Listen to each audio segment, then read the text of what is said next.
Okay, hello, welcome. התבוננות, Jewish psychology. Our question today is, how come it seems like people that are very talented, even exalted, people with very unique soul, that have things, that have a lot of what to bring to the world, it seems like from a faraway perspective, they are struggling more. It's harder to them. They have more inner battles with themselves. It's like, I'm thinking about few examples, people that are very unique. They have what to say. They have a lot what to influence. They have a lot of value to bring to the world, but still they suffer more from depression. A person that have nothing to bring to the world, that is, everyone has something to bring. Everyone has value. Each one of us has very unique value that they can bring to his surrounding, to the environment, to humankind. But there are those that have more what to bring. There are those that they are more talented, that they are very unique. And sometimes it looks like that they suffer more from depression. Why? Why do they suffer more from depression than a person that says to himself, okay, let me live my life. I'm doing what I'm eating, I'm drinking, I'm enjoying life. I'm not thinking about being an influencer. Why? People that are very successful, sometimes they have more tendency to suffer from bitterness, or they are criticizing everything, and it's very hard to stay near to them because they have everything. They are very judgmental because they are very successful, and they have something to say about everything. Everything bothers them. Why? How come? And they themselves, it's not only that their environment suffers, they themselves suffer so much. Why? How come that people that they are so talented have a tendency sometimes to laziness, or people that they are entrepreneurs, they have more tendency to stress. They suffer more from stress. Why is it like that? So the answer, according to Chasidism and the Kabbalistic point of view, is that yes, people that have exalted soul, they are very talented, they have a lot what to bring to the world, usually will suffer more. Why is it like that? Let's penetrate a little bit into the logic of Jewish perspective, of the Jewish psychology. We have an endless inner battle, a battle that happens in each one of us every day, almost every moment. What is this battle? What are who fights who?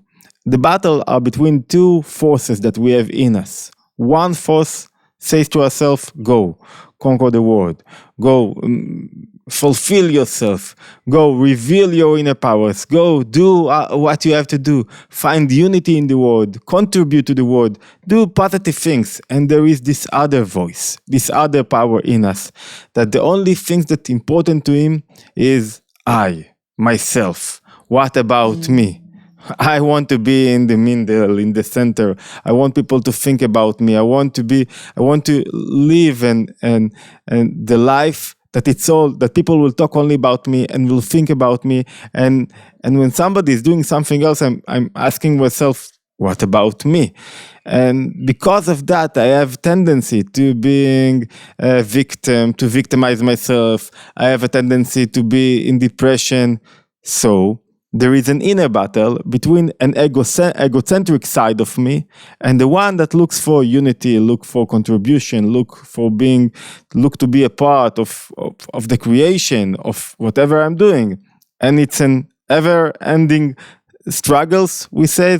Sometimes you go to work, and when you feel that you want to bring something to the world, it's not about the money, it's not about how much you make, it's about the value that you bring to the world. And in times of inflation, there is only one thing that we have to do in times of inflation. There are other economical things, but the most important thing in times of inflation and times that there is, you can see from far away that maybe a recession is about to come, you have to bring more value to the world. You have to shape your value and to ask yourself, what am I bringing? Value, it's what people will bring you money. in extent for this value that you're bringing to the world. And a person that is thinking about himself and about his commodity and about what he is gaining from the relationship is not thinking about the value that he brings to his community. He's thinking about what he is gaining, what he is getting. He's thinking about himself. And getting and gaining could be all around money and could be around respect and about my negative emotion, but it's all about me. I want to get. That's a problem. If you read, we spoke about the right perspective, about the right wealth consciousness. And we say the right wealth consciousness, the rectified wealth consciousness, it's when I think not about myself. I am thinking about my influencing, what I'm bringing to the world, what I'm bringing to the value that I bring to my community. So there is this battle that continue to wage in me. And one day I wake up and I think to myself, wow, I have so many things to bring. And I'm immediately, when I think like that, when I'm not in the center and it's not all about me, I am concentrated and I'm focused and I'm doing what I have to do. And people and I have more self-esteem, because self-esteem, it's not about what people think about me.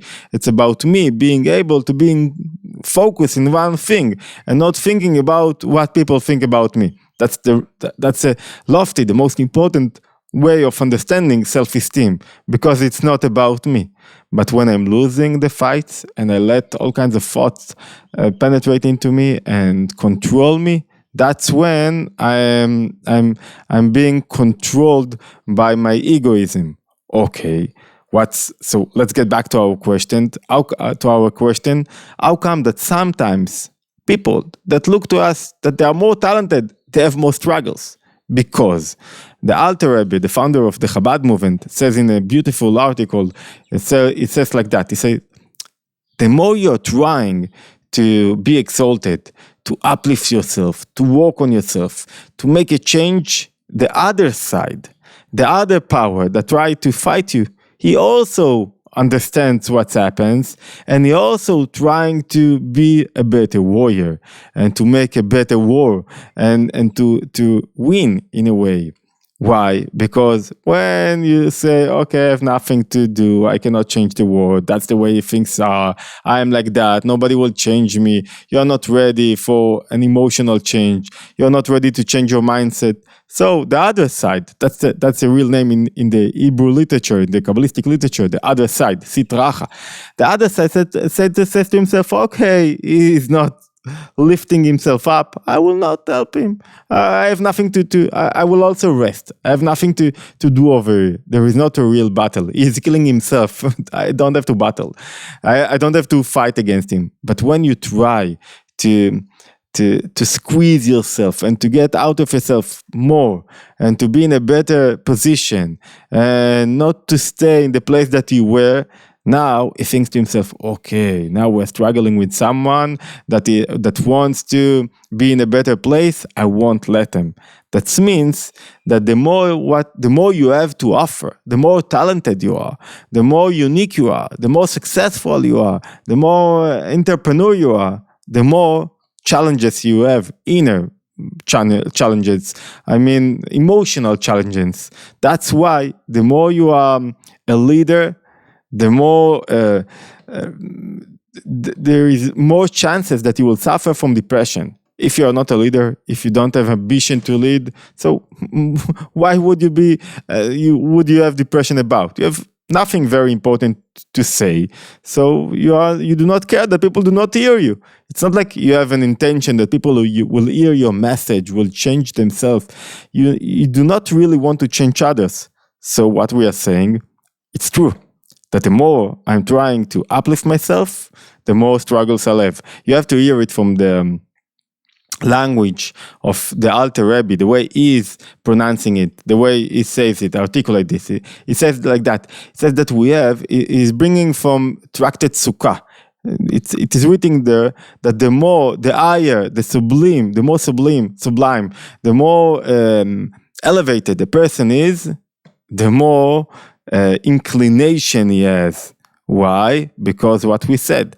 Because think about it. It says, when you are nothing, there is no the desire and passion to the external forces to stick into you. And we said the other side, to stick into you, the egocentric side, which is not really you. It's like the external way to understand myself. It's not me. It's external power. What does it mean, external power? It means that it's not my inner me.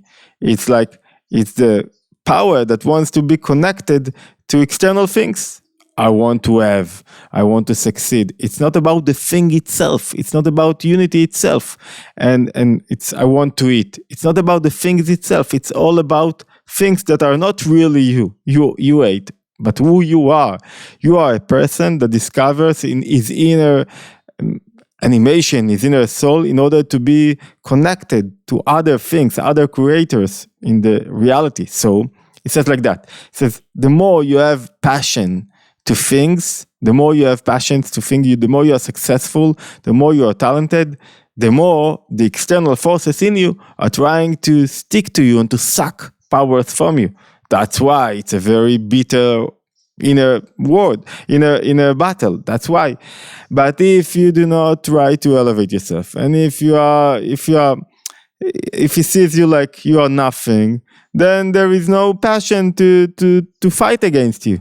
Who fifth goes to rich neighborhoods, not to poor neighborhoods. They are looking for rich neighborhoods because there they know they will have something to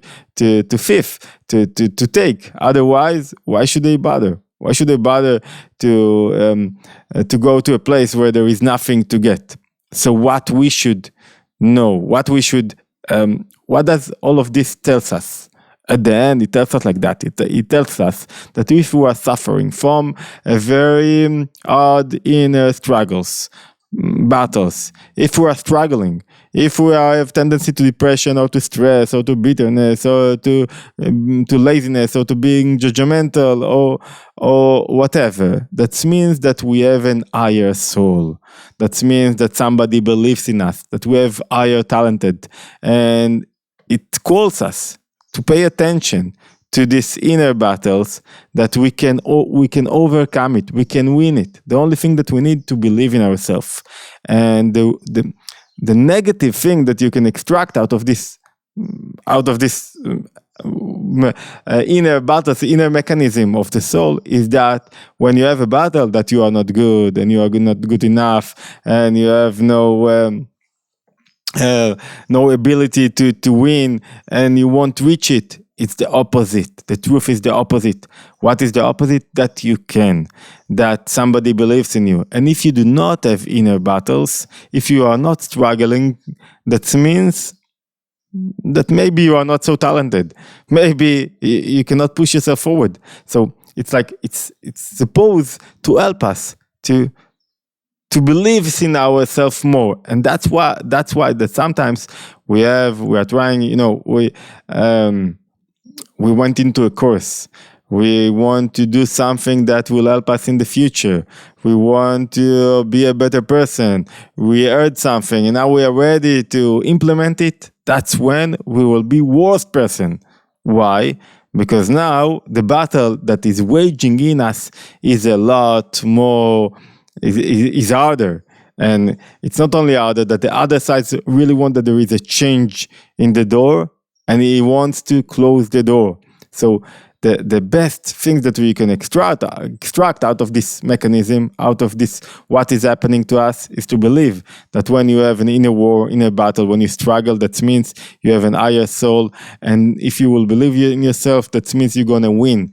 And when you will win, this other soul, this otherness, this egoism will be quiet after that. But it's like a sea. It's like waves in the sea. You have to win the first wave to stand against it, and after that, the second wave and the third wave will be much less stronger and much weaker. Okay, Itbonenut. You are more than welcome to follow us and subscribe to our channel. See you in next Itbonenut.